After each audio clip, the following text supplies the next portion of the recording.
हमारा जो नॉलेज का पाठशाला है, आज हरिंदर सर हमारे सुपर सीनियर कोच जो आज नेक्स्ट लेवल पर हैं, सब यही का देन है। मतलब यू विल नॉट बिलीव कि everything we are learning from here only, कुछ भी नया कहीं से और नहीं ले रहे हम लोग। तो over to you sir, Harinder sir, आज के आपके पाठशाले में क्या है, क्या सीखने वाले हैं? The screen is all your sir. Thank you very much ma'am and good morning everyone. सभी को नमस्कार। Sharing is the part of life. हम जहाँ भी एक दूसरे से बात भी करते हैं तो शेयरिंग ही करते हैं। जब कोई दोस्त मिलते हैं आपस में या रिलेटिव मिलते हैं तो हमारा शेयरिंग ही सबसे इम्पोर्टेंट होता है। वहीं से हम एक दूसरे की भावनाओं को समझते हैं, कम्युनिकेशन समझते हैं क्या है। तो sharing is a very important part of life. और thank you very much sir. सबसे पहले मैं अपने सभी कोचेस को थैंक यू बोलता हूँ कि इतना एक जबरदस्त प्लेटफॉर्म हमारे लिए तैयार किया। और खासकर जगदीश सर को, सुशील सर को, एकता मैम को, सुरेंद्र सर को, जिसकी वजह से आज हम अपनी न केवल अपनी हेल्थ पे काम कर पा रहे हैं बल्कि हम दूसरे अपने दोस्तों, अपने जानकारों की हेल्थ पे भी काम कर पा रहे हैं। तो सबसे पहले थैंक यू वेरी मच। और सभी लोग कैसे, पहले एक बार हैंड वेव करो ऐसे। हाँ, यस यस यस यस, क्या बात है। देखो देवीलाल जी है ना, वी शेप में आ गए। पहले कॉलर में था, वी शेप में आ गया ना। ऐसा लग रहा है 20 साल का नौजवान बैठा हो सामने। क्या बात है। जगदीश सर देखो राउंड शेप में आ गए, है ना। क्या ऐसा लगता है जैसे ना 25-20 साल के जवान बंदे सामने बैठे हो। क्या बात है, बहुत अच्छा लगता है। तो अच्छा, मेरा एक सिंपल सा है कि ना, इस क्लब में आने से पहले कितने लोग ऐसे थे जिनको ये लगता था कि मैं ओवरवेट हूँ या ओबेस हूँ? कितने लोगों को लगता था? एक बार हैंड वेव कर देंगे। राम जी सर को, सुशील सर को, एकता मैम को, कविता मैम को, वाह वाह, वर्षा मैम को, thank you for supporting me. ये कितनी अच्छी बात है आप लोगों के लिए कि आपको पता था कि मैं ओवरवेट हूं, लेकिन मेरे साथ ये समस्या थी या मुझे पता ही नहीं था इस क्लब में आने से पहले कि मेरे साथ कोई चैलेंज भी है या मैं ओवरवेट भी हूं। और यही दिक्कत आती है, इसलिए मैंने अपनी फिटनेस पर काम नहीं किया था। क्योंकि मैं थोड़ा सा परिचय दे दूं, मेरा नाम हरेंद्र है और मैं जयपुर से हूं। मैं एक बैंक में एज ए सीनियर मैनेजर काम कर रहा हूं पिछले 18 साल से। और बैंकर्स की लाइफ थोड़ी सी बिजी लाइफ और शेड्यूल काफी होता है, टाइम टेबल का थोड़ा अभाव रहता है, खाने पीने का कोई टाइम नहीं होता। और मैं अपने बैंक के अंदर जो मेरा सर्किल था उसमें सबसे ज्यादा फिट अपने आप को मानता था। क्यों? क्योंकि मैं वो सारे काम कर रहा था जो मैं रनिंग भी करता था, कभी कभी वॉकिंग भी करता था। ये मेरा वो है जब मैं अप्रैल 2023 की फोटो है ये, उस समय। और ये फोटो है ये 1 महीने बाद की है, मई 2023 की फोटो। 1 महीने में जो जबरदस्त रिजल्ट्स आए थे, तो आप देख सकते हो कि उस समय कैसा लग रहा था मैं। और मुझे ये एहसास ही नहीं था कि मैं कोई ओवरवेट है कि चैलेंजेस हैं, ये मुझे बिल्कुल ही फील नहीं हो रहा था। Thank you very much sir. तो आप लोगों के लिए बहुत अच्छी बात है कि आप लोगों को पता था कि हम ओवरवेट हैं। अब ये एहसास कराना कि आपके साथ में चैलेंजेस हैं, तो सोचो कैसे विश्वास किया होगा मैंने अपने कोच, मेरे दोस्त का, कि वो ये बताया कि तुम्हारे साथ तुम ओवरवेट हो, तुम्हारे साथ चैलेंज स्टार्ट हो गए। क्यों? क्योंकि थायराइड मुझको था, फैटी लिवर मुझे था, जैसे सुरेंद्र सर ने कहा कि 100 मीटर चलने पर, 100 कदम चलने पर हाफ ना, इस तरह की जो थी वो चीजें थी। और बॉडी में और छोटी छोटी चीजें थी, अब तो भूल गए क्या क्या थी, याद भी नहीं रहती क्योंकि इतने सारे करते हैं। तो ये एहसास दिलाना कि आपके बॉडी में क्या क्या चैलेंज है और ये बताना कि आप ओवरवेट हो, तब ये एहसास हुआ कि हाँ मेरे चैलेंज है। क्योंकि जब मैं डॉक्टर के पास जाता था, मैं बोलता था कि सर मेरे को थायराइड है, मुझे चलता हूं तो मैं सांसें फूलती है, या मेरा लीवर फैटी है, तो डॉक्टर एक ही कहते थे, सबसे पहले पूछते थे आपकी एज कितनी है। मैंने कहा कि सर उस समय मेरी एज थी 46.5 थी, 2 साल पहले। अच्छा, तो बोला कि फिर आप टेंशन मत लो, ये 40 प्लस के बाद हिंदुस्तान में ऐसा होता है कि चीजें साथ साथ चलती है, लोगों को डायबिटीज भी होती है। हाँ, मुझे बीपी लो की भी थी, एक चैलेंज था, तो बीपी भी लो रहता है, ये सब चीजें होती है। तो आप टेंशन मतलब आप बिल्कुल सही हो और दवाइयां लो, चलते रहो। क्योंकि यहाँ पर एक रिवाज बन गया है हिंदुस्तान के अंदर, मैं ऐसा नहीं कह रहा, बट ये चीज जो मैंने एक्सपीरियंस किया वो बता रहा हूँ कि एक ऐसा रिवाज बन गया कि अगर आप 40 साल से ऊपर हो तो आपको दवाइयों के साथ दोस्ती करनी ही पड़ेगी, उसके साथ चलना ही पड़ेगा। तो ये मेरे साथ था। तो सबसे पहले तो बहुत बहुत थैंक यू कि आप लोगों को ये पता है कि आप ओवरवेट हो और आप इस कम्युनिटी में आए, क्लब के अंदर आए। तो आज मेरा टॉपिक यही है कि हम पहले समझें कि ओवरवेट और ओबेसिटी क्या होती है, राइट। तो ओवरवेट क्या होता है? शरीर का जो वेट, जो उसकी हाइट, हमारी जो हाइट के अनुसार थोड़ा ज्यादा होता है, उसे हम ओवरवेट कहते हैं। और ओबेसिटी क्या होती है कि ओवरवेट के बाद जब हमारे शरीर में फैट यानी कि चर्बी जरूरत से ज्यादा जमा हो जाती है, ये ओबेस होते हैं। सिंपल सी बात। अब हम कैसे मालूम करें कि हम ओवरवेट हैं कि नहीं है? तो सिंपल सा, कहां गए हमारे प्रदीप सर? अरे देवीलाल जी, चलो वीरेंद्र सर से बात करते हैं। वीरेंद्र सर, आप सुन पा रहे हैं ना मुझे? आपको अनम्यूट की रिक्वेस्ट आई है। Yes sir. जी सर। एक बात बताइए कि आज हम बात करेंगे हम कैसे मालूम करें कि हम ओवरवेट हैं कि नहीं है। इसके 2-3 तरीके हैं। अभी सिंपल तरीके की बात करते हैं। अगर किसी व्यक्ति की हाइट 5 फीट 10 इंच है, आपकी हाइट कितनी है? 5 फीट 5 इंच है। ठीक है, हम एग्जाम्पल के लिए 5 फीट, चलो 5 फीट 5 इंच ही लेते हैं। तो 5 फीट 5 इंच के हिसाब से अगर टोटल को कन्वर्ट करें इंच में, तो 12 पंजे 60 और 5 कितने हो गए? 65। 65 इंच हो गए। 65 इंच को 2.5 से मल्टीप्लाई कीजिए, कितने होते हैं? 65 और 2.5 30 130 160-65 करीब हो रहा है। सर एक्यूरेट बताओ, एक्यूरेट। आप चाहे कैलकुलेटर की हेल्प ले लो, पर बताओ कितने होते हैं? तो 130 130 और उसका 162.50, ठीक है ना? अच्छा, अभी सर आपका वेट कितना है? अभी 72.40। जब आप क्लब में आए थे तब था 73 किलो 900। अभी 21 दिन हुआ।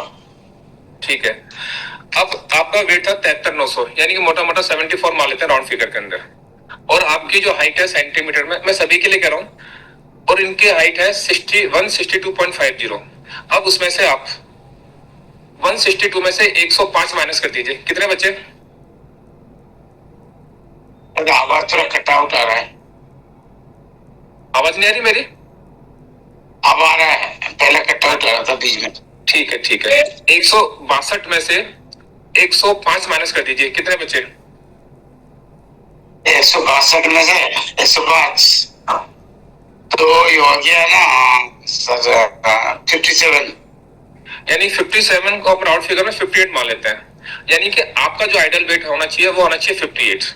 जो WHO के अनुसार, वर्ल्ड हेल्थ ऑर्गेनाइजेशन के अनुसार, जो हमारे एक स्टैंडर्ड दिया गया है, उसके अनुसार आपका आइडल वेट होना चाहिए 58 और आपका वेट है 74। तो कितना वेट एक्स्ट्रा हुआ आपका ओवरवेट? कितना हुआ? 74 में से 58 माइनस कर दीजिए। 74 में से 58। यस। तो हो गया ना 22 साल।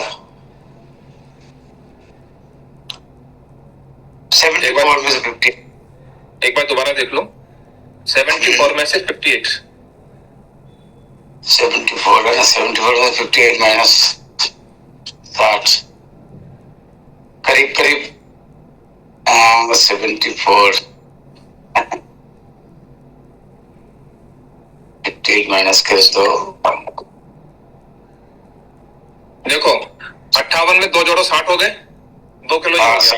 60 से 70 पहुंचे, 10 ही हो गया, 12 और 74, 4 वो हो गए, तो 12 4 16, तो कितने हो गए? 16 केजी। यानी कि हम अगर देखा जाए WHO के अनुसार देखा जाए तो हम, यानी कि आप 16 किलो वेट एक्स्ट्रा लेके जा रहे हैं अपने आइडल वेट से, राइट? ठीक है। क्या ये आपको कम्युनिटी में आने से पहले पता था कि मेरा कितना ओवरवेट है? नहीं, ये पता नहीं था। ठीक है, तो ये सेशन आपके लिए है, आप ध्यान से सुनना, ठीक है? Thank you very much sir. आज हम बात करते हैं ओवरवेट और ओबेसिटी के बारे में। Thank you very much Virendra sir. Okay sir. तो अभी हमने देखा कि ओवरवेट कैसे निकाला जाता है। अगर वीरेंद्र सर का वेट 58 होना चाहिए और जब वो क्लब में आए थे उनका वेट 74 था, यानी कि 73.90 था, यानी कि 16 किलो। लेकिन क्या वास्तव में ओवरवेट था? नहीं। 58 के अंदर अगर 5 किलो वेट एक्स्ट्रा कर ले, यानी कि 63 तक अगर वेट है, 58 से 63, तो वो ओवरवेट की श्रेणी में आते हैं, कैटेगरी में आते हैं। लेकिन 63 से ज्यादा अगर वेट होता है तो वो ओबेस की कैटेगरी में आते हैं। ओबेस माने ओबेसिटी, और ओबेसिटी वो होता है जब हमारे ऑर्गन्स पर एक्स्ट्रा फैट जमा होने लगता है, और वो एक्स्ट्रा फैट क्या करता है, हमारे ऑर्गन्स के जो रेगुलर जो काम होते हैं, नेचुरली जो प्रोसेस होता है, उसको करने में रोकते हैं। और इसके साथ ओबेसिटी से क्या क्या हो सकता है वो मैं अभी आपको बताऊंगा। तो पहले ये क्लियर हो गया कि ओवरवेट और ओबेसिटी क्या होता है। तो सर वीरेंद्र सर, अभी आप ओवरवेट नहीं हो, आप ओबेसिटी की कैटेगरी में हो आप। तो सबसे पहले आप ओबेसिटी से आपको ओवरवेट की में आना है, और ओवरवेट के बाद आपको आइडल वेट पे आना है। तो आप ओवरवेट में कब आओगे, जब आप 63 में आ जाओगे, और 63 से जब 58 59 में आओगे तब आप आइडल वेट पाओगे। तो इस हिसाब से अगर हम एवरेज मानते हैं कि 2.5 से 3 किलो आइडली वेट कम होता है, और सबको करना है 16 किलो वेट कम। तो वीरेंद्र सर, एक बार दोबारा मैं आपको अनम्यूट कर रहा हूं। अगर आप एवरेज 3 केजी वेट एक महीने में आप फैट लॉस करते हो, तो आपको 16 केजी वेट करने में कितने महीने लगेंगे? 3 किलो में 3 एक महीने में। हाँ, एवरेज 3, पौने 3, सवा 3, एवरेज 3 मान लेते हैं। 5 महीने। अभी आपको कितना समय हो गया? अभी 21 दिन 22 दिन हो गए। और आप चाहते हो कि मैं अपने आइडल वेट पे आऊं? हाँ सर, चाहता तो सभी है, जब भी तो आया हूँ कमेटी में। बिल्कुल बिल्कुल। तो आप आए थे 21 दिन पहले, यानी कि आज हो गई अपने ये 7 अक्टूबर, यानी लगभग आप आए थे 15 सितंबर के आसपास। हाँ, तो 15 सितंबर से 15 अक्टूबर, 15 नवंबर, 15 दिसंबर, 15 जनवरी और 15 फरवरी, और 15 दिनों, यानी कि आपको पूरे फरवरी 2026 तक अगर आप लगातार कंटिन्यू डिसिप्लिन के साथ बने रहे अपने एनसीसी के साथ, एनसीसी यानी न्यूट्रिशन, कोच और कम्युनिटी, तब आप आइडल वेट पे आओगे, और तभी आपके रिजल्ट्स आएंगे। तब आप अपनी एक नई नेक्स्ट लेवल की जो आपकी फिटनेस है उसको एंजॉय कर पाओगे। Thank you very much sir. तो आप नोट कर लीजिएगा, आपको वैसे आपने कोच ने बता दिया होगा कि आपको कितना समय लगेगा। तो लगभग आपको 5 से 6 महीने कंटिन्यू अगर बने रहेंगे और कोच की गाइडेंस में और क्लब कम्युनिटी गाइडेंस में रहेंगे, तो आप अपने आइडल वेट को एंजॉय कर पाओगे। दूसरी चीज ये है कि बीएमआई, जब हम अपना बॉडी स्कैन करते हैं, चेक करते हैं, तो बीएमआई भी एक मेजरमेंट आता है, जिसे बोलते हैं बॉडी मास इंडेक्स।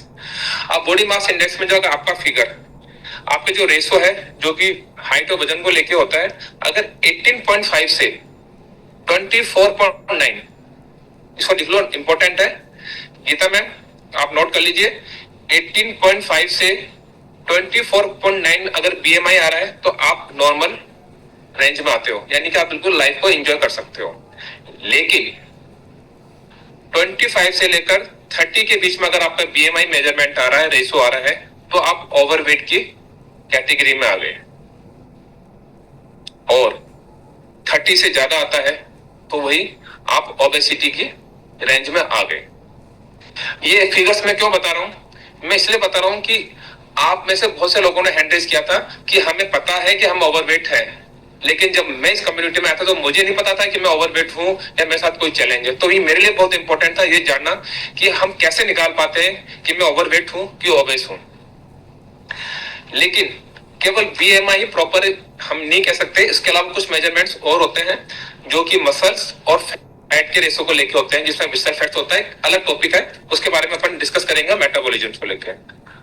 अब हम सिंपल से एक कारण की बात कर लेते हैं कि क्या वजह होती है, क्या वजह होती है कि जिसकी वजह से हम मोटापा या ओबेसिटी ओवरवेट होता है। तो सिंपल से है, सबसे पहला कारण पुअर न्यूट्रिशन, जिसे बोलते हैं गलत खान पान, जिसमें जंक फूड हो गए, शुगरी बेवरेज यानी कि ऐसे बेवरेज, जूस या कोल्ड ड्रिंक्स जो बहुत ज्यादा जिसमें शुगर होता है, ग्लूकोज होता है, या लेट नाइट खाना जो हमारी बायोलॉजिकल क्लॉक के अनुसार में बताया जाता है बार बार कि कितने समय तक हमें खाना खाना चाहिए, या फिर कम प्रोटीन वाला खाना खाते हैं। ये एक मुख्य कारण होता है ओवरवेट या ओबेसिटी का। दूसरा, लो फिजिकल एक्टिविटी, यानी कि आज की दिनचर्या ऐसी हो गई है कि हम काम काम काम काम करते हैं, लगभग कहीं ऑफिस में बैठने वाले 10-10 घंटे सीटिंग होती है। घर में महिलाएं भी बैठे बैठे बहुत सारे काम करती है, ज्यादा मूवमेंट नहीं होता, सिर्फ वही काम में मूवमेंट होता है जब वो खाना बनाना होता है, घर के काम करने होते हैं। तो उसकी वजह से भी, नॉन फिजिकल एक्टिविटी की वजह से भी ओवरवेट और ओबेसिटी होती है। एक सबसे very important, lack of sleep, यानी कि नींद का पूरा ना होना। नींद का पूरा ना होना ये एक ऐसी चीज है, क्योंकि नींद से हमारे हार्मोनल जो ग्रोथ वाले हार्मोन्स होते हैं वो रिलीज होते हैं, और अगर हम स्लीप लेंगे नहीं तो वो हार्मोन्स रिलीज होंगे नहीं, और हार्मोन रिलीज नहीं होंगे तो हार्मोन का डिसबैलेंस है, इम्बैलेंस हो जाएगा, और वो हमें बॉडी के अंदर ओवरवेट को सपोर्ट करेंगे। चौथा चीज, स्ट्रेस या इमोशनल ईटिंग। क्या होता है कि जब भी थोड़े से स्ट्रेस में होते हैं तो कहते हैं चल यार चाय बना के लिया यार, थोड़ी चाय पी लेते हैं। होता है ना, ऐसे अपन करते हैं, ऑफिस में भी कोई काम हो, चल ऐसे कर यार कुछ खा लेते हैं, कुछ तीखा लिया कुछ या कुछ मीठा लिया, स्ट्रेस की वजह से। और ये होती है इमोशनल ईटिंग, यानी कि एक बार खाया थोड़ा और खा लेते हैं, अब खा तो लिया यार और खा लेते हैं। तो ये इमोशनल ईटिंग और स्ट्रेस ये भी हमारे ओवरवेट का एक मेजर रीजन है। आप देखना कि मैं ये नहीं कहता कि सारे हम लोग करते हैं, आप अपने आप को ऑब्जर्व करना कि हम कौन कौन सी चीजें को कर सकते हैं जिसकी वजह से ही होता है। पांचवी चीज, हार्मोनल इम्बैलेंस। जैसे अगर आपके थायराइड है, जब भी हम ओवरवेट की फिटनेस की जर्नी में होते हैं सबसे पहले कहते हैं कि अपने थायराइड चेक कराओ। क्यों? क्योंकि T3 T4 जो थायराइड होते हैं वो हमारे मेटाबॉलिज्म को स्लो करते हैं। जो मेटाबॉलिज्म प्रोसेस स्लो होगा तो हमारा फैट से जो एनर्जी है उसका प्रोसेस स्लो होगा, और हमारा वेट गेन होता है बजाय उसके कम होने के। तो ये चीजें हैं। इसके अलावा इंसुलिन, पीसीओडी, ये लेप्टिन और इस तरह के हार्मोन्स हैं, वो अपन डीप में नहीं जाएंगे, अपन सिंपल सा को कि हार्मोनल इम्बैलेंस की वजह से भी होता है। एक होता है एज और जेनेटिक्स। आजकल एज और जेनेटिक्स का इतना ज्यादा रोल नहीं रहा, क्योंकि लोगों ने अपने आप को, अपनी लाइफस्टाइल काफी चेंज कर लिया है। तो जेनेटिक्स का मुश्किल से 20-25% रोल होता है, उसको भी कंटिन्यू कंसिस्टेंसी के साथ में अगर हम काम करें अपने ऊपर तो वो खत्म हो जाता है। मैं अब आपको सिर्फ साइंटिफिक प्रोसेस बताता हूँ, समय कम है, केवल 2 मिनट लूंगा, कि साइंटिफिक रीजन क्या आता है ओवरवेट का। जब हम जरूरत से ज्यादा कैलोरीज ले लेते हैं, जैसे जब हम बीएमआर चेक करते हैं, अपना बीएमआर कितना है, किसी का 1800 आता है, किसी का 2000 आता है, किसी का 1600 आता है। तो बीएमआर मतलब क्या होता है? बेसल्स मेटाबॉलिज्म रेशो, कि नॉन फिजिकल एक्टिविटी के बावजूद हमारी बॉडी को कितने कैलोरीज की आवश्यकता होती है हमारे इंटरनल ऑर्गन्स को काम करने के लिए, जिसमें हमारा लंग्स है, हार्ट है, आईज है, और हम जो बोलते हैं, जिस तरह चलते हैं, उसके लिए कितनी हमें कैलोरीज चाहिए। तो वो होता है हमारा बीएमआर। तो अगर सपोज करो किसी का 1800 आ रहा है, तो 1800 को आपको खाना ही खाना है कैलोरीज का। लेकिन अगर उससे ज्यादा हम ले लेते हैं कैलोरीज तो क्या होती है? जरूरत से ज्यादा कैलोरीज हो गई और वो बर्न नहीं होती है। क्यों नहीं होती? क्योंकि हमारी नॉन फिजिकल एक्टिविटी है, जो भी कारण रहे हो, तो हमारी एक्स्ट्रा एनर्जी जो होती है वो किस में कन्वर्ट होती है? फैट के अंदर। ये मैं साइंटिफिक रीजन बता रहा हूँ, जो कि ग्लोबल न्यूट्रिशन फिलोसफी ने बताई है, वही मैं आपको बता रहा हूँ। जब वो एनर्जी फैट में कन्वर्ट होती है तो वो धीरे धीरे वहां स्टोर होगी, और जब वो स्टोर होगी तो जो फैट है वो एडिपोज टिश्यूज में जमा होते हैं। ये बहुत इंपॉर्टेंट चीज है, क्योंकि हमारे जो टिश्यूज है वो सेल से बनते हैं, और सेल सबसे छोटी यूनिट्स है हमारी बॉडी के। सेल से टिश्यूज बनते हैं, तो वो एडिपोज टिश्यूज में जमा हो जाते हैं हमारे फैट, और धीरे धीरे वो क्या करते हैं? हमारे फैट को बढ़ाते हैं, और हमारे सेल्स, हार्मोन्स, हमारे लीवर, हार्ट, पैनक्रियाज और इस तरह के जो हमारे ऑर्गन्स है उस पर प्रेशर डालते हैं। ठीक है, ये हो गया। अब इंपॉर्टेंट ये है कि इसको सॉल्यूशन क्या है। सॉल्यूशन जानना चाहते हैं ना, तो मैं लास्ट के 1 मिनट में सॉल्यूशन बताना चाहूंगा। कौन कौन है जो चाहते हैं सॉल्यूशन? वेरी गुड, अरे वाह क्या बात है, मजा आ गया। तो देखो, इसका एक ही सॉल्यूशन है, वो है 5 पिलर्स रूल। 5 पिलर्स रूल, एक ही रूल है 5 पिलर्स वाला, तो नोट कर लो, वेरी वेरी इंपॉर्टेंट है ये 5 पिलर्स रूल। कौन सा है? पहला रूल, सबसे पहला है सही खान पान, यानी कि प्रॉपर डाइट। डाइट कैसी होनी चाहिए? डाइट होनी चाहिए जिसमें आपकी प्रॉपर प्रोटीन हो, फैट हो और कार्बोहाइड्रेट्स हो। जो आपके कोचेज आपको बताते हैं कि आपकी डाइट में क्या होना चाहिए, उसको फॉलो करें। सबसे पहला पिलर यह है। पिलर नंबर 2, आपकी प्रॉपर स्लीप।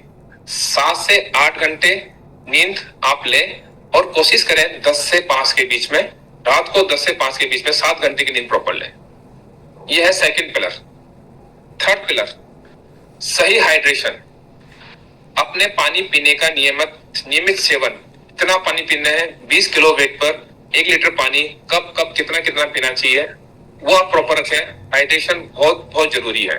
हमें पता ही नहीं चलता, हम सुबह से काम में लगे रहते हैं, मालूम पड़ा 4-5 घंटे हो गए हमने पानी नहीं पिया, जबकि हर 2 घंटे के अंदर पानी इनटेक करना चाहिए।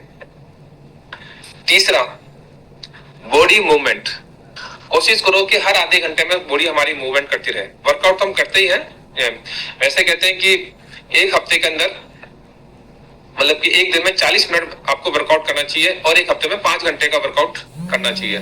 तो वर्कआउट और ये बॉडी मूवमेंट, आधे घंटे में किसी ना किसी बहाने से थोड़ी देर के लिए 1 मिनट के लिए मूवमेंट जरूरी है, ताकि आपकी बॉडी में हलचल होती रहे, मूवमेंट होता रहे। पांचवा सबसे इंपॉर्टेंट, माइंडसेट। हमारा माइंडसेट, आप मेहनत करते हैं लेकिन छोटी छोटी चीजों को स्ट्रेस लेने की वजह से वो आपकी मेहनत पूरी बेकार चली जाती है। तो कैसे हम अपने नेगेटिव माइंडसेट को पॉजिटिव माइंडसेट में कन्वर्ट करें, कैसे नेगेटिव एनर्जी को उसी समय खत्म करके पॉजिटिव एनर्जी में कन्वर्ट करें, इसके लिए बहुत जरूरी है आप अच्छी किताबें पढ़ो, अच्छी ऑडियो सुनो, अच्छी वीडियोस देखो आप, या मेडिटेशन कर सकते हैं, डीप ब्रीथिंग है, या नेचर के पास जा सकते हैं, जो अच्छा लगता है आपको, गाना सुन सकते हैं। मतलब कैसे भी करके उस माहौल से निकलना है आपको, नेगेटिव एनर्जी से, और पॉजिटिव एनर्जी में जाना है।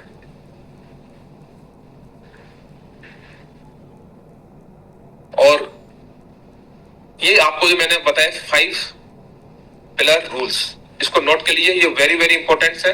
और समय कम है, इसी के साथ मैं ये कहूंगा कि अपने ओवरवेट और ओबेसिटी के जो आपके ऑब्जर्व करो, आप कहां पर हो और कितना समय लगेगा आपको आने में, उतने समय तक का आप अपने आप में एक प्रण लो, संकल्प लो कि मैं उतने समय तक अपने आप को बनाए रखूंगा और अपने आप को आइडल वेट पाऊंगा, ताकि आज हम किसी दूसरे के आइडल वेट को, सोनी मैम के, सुशील सर के, जगदीश सर के, इनके हम रिजल्ट को देखकर आज हम इंस्पायर हुए, तो कल हमारे रिजल्ट को देख के और लोग इंस्पायर हो और उनको लगे हाँ ये एनसीसी काम करती है और इसी ने हमारी लाइफ को बदला है। Thank you very much and over to Soni ma'am. Thank you so much sir. बहुत लोगों को तो सच में पता ही नहीं रहता कि हम ओबेस हैं, उसी लाइफ में बहुत अच्छे से जिंदा जली के साथ मतलब मजे करते हैं कि चलो ठीक है, मगर जब हमारी इंक्वायरी होती है, कंसल्टिंग होती है, तो पता चलता है कि हम कहाँ पे हैं और कितना वेट लॉस करने की जरूरत है और क्या क्या चैलेंजेस आ सकती है। इनविटेशन मिल जाता है हम लोगों को। तो thank you so much sir, amazing.